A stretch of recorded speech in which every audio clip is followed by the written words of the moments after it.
Fala pessoal, boa noite. Vamos dar uma olhadinha na divulgação de Brava 3, tá certo? Terceiro TRI 2025. Ela lançou seu resultado. Vamos fazer um pouquinho diferente hoje.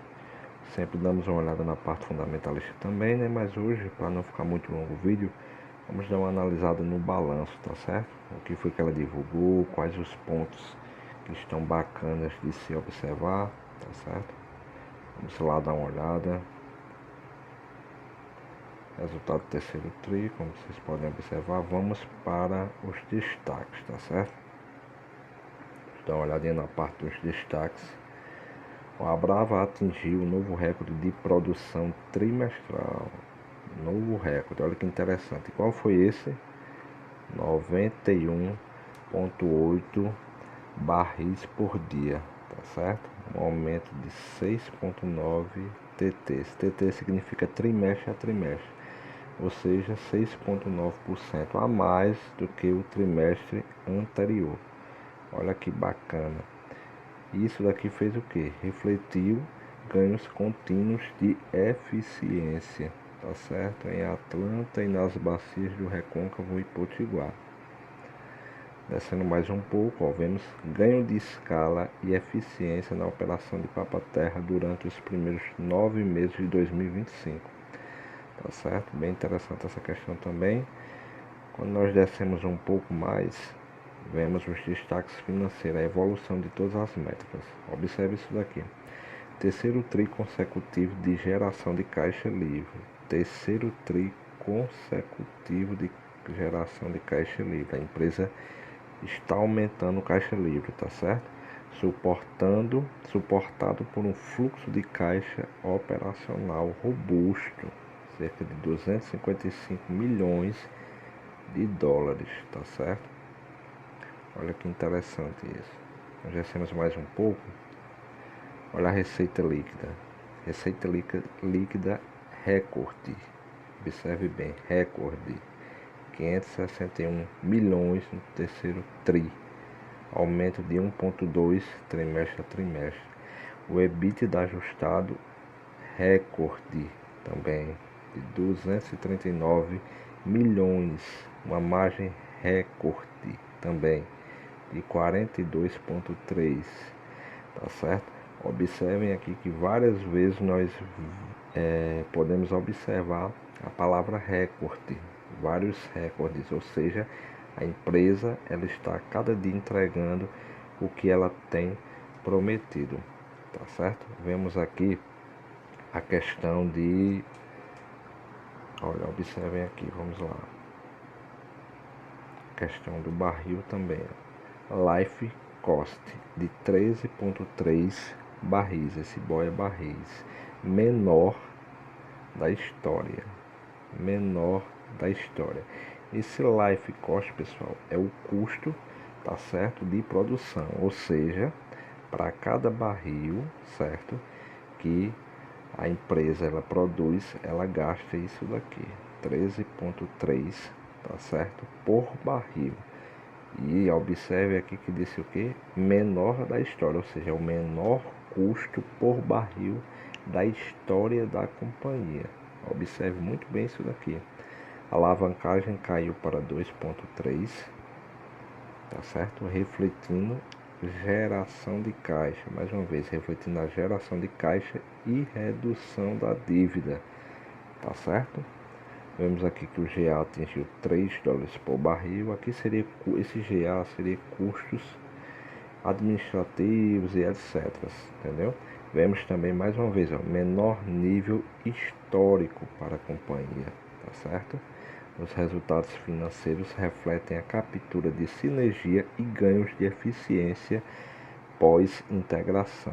Ou seja, pessoal, a gente viu um pouco sobre essa questão aqui dos destaques. E dentro disso aqui nós podemos observar várias vezes a palavra recorde, recorde da história, maior recorde da história, eficiência, enfim, várias coisas que realmente vieram a agregar demais, e a empresa mostrou através desse balanço que ela está cada vez mais entregando o que prometeu, tá certo? Não vamos olhar aqui o restante porque é muita coisa, mas basicamente Eu vou citar alguns pontos aqui acerca do que eu vi nesse resultado, tá certo?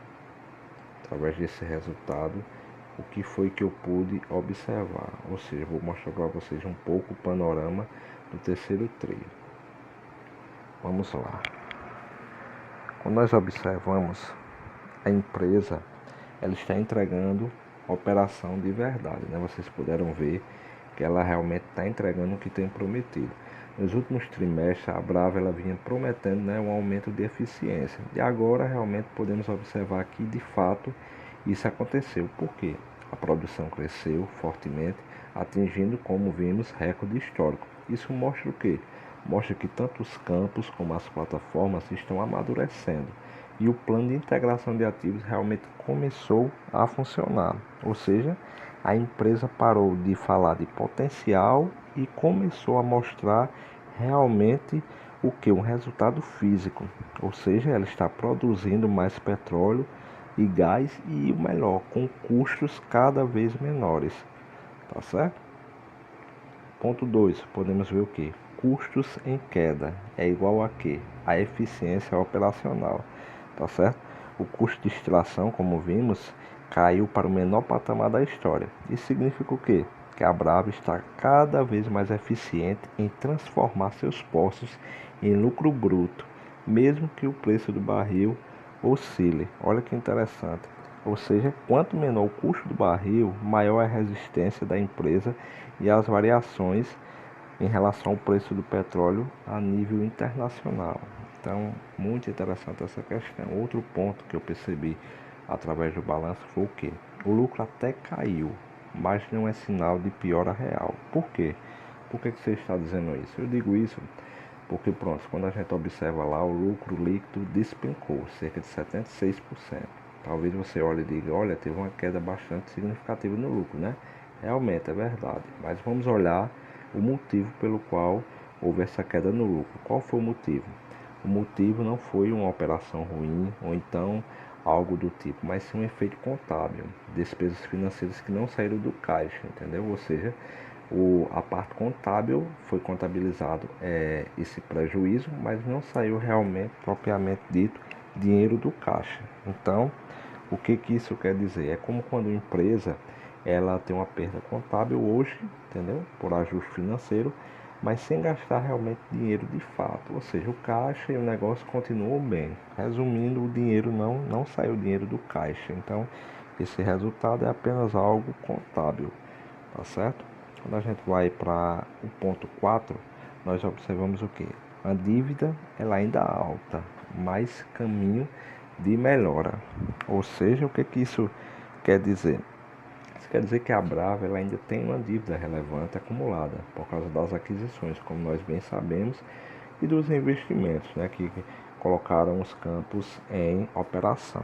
No entanto, já observamos um sinal de redução na alavancagem, tá certo? Ou seja, a relação entre dívida e geração de caixa vem caindo, ou seja, o caixa vai subindo e a dívida caindo. Então isso é muito importante. E observamos então basicamente que o que? Que se a Brava continuar nesse ritmo, em pouco tempo a empresa pode entrar em uma fase mais estável e até pensar, quem sabe, né, em dividendos, tá certo? Ponto 5.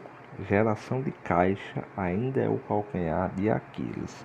Ou seja, apesar da boa operação, o fluxo de caixa livre ainda é apertado. Por que isso? Porque a companhia ela investe pesado em CAPEX e ainda, né, tem a questão de pagar dívidas. É, por exemplo, como se uma empresa que está crescendo rápido, mas ela reinveste praticamente tudo. Ou seja, o caixa positivo vira depois, quando a fase de investimento passar, entendeu? Ou seja, tudo que entra ela está como se estivesse reinvestindo, mas vai chegar um momento de maturação ao qual realmente vai se ter um caixa livre ali, realmente no sentido de poder pagar dividendos ou algo do tipo, tá certo? E o ponto 6, para finalizarmos, o desafio agora é o que? É transformar a eficiência em dinheiro, tá certo?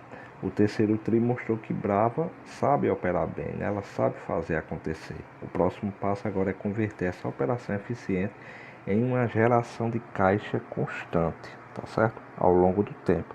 o que vai exigir o que? Disciplina financeira, controle de custo e estabilidade dos campos. Esse é um ótimo exemplo para mostrar a diferença entre lucro contábil e geração de caixa real, tá certo? Duas métricas que nem sempre andam juntas, tá certo? Então esse aqui foi um panorama um pouco com 6 pontos do resultado de Brava 3, tá certo? Para vocês dar uma analisada e verificar com mais calma. Aí foi apenas um resumo, tá certo, pessoal?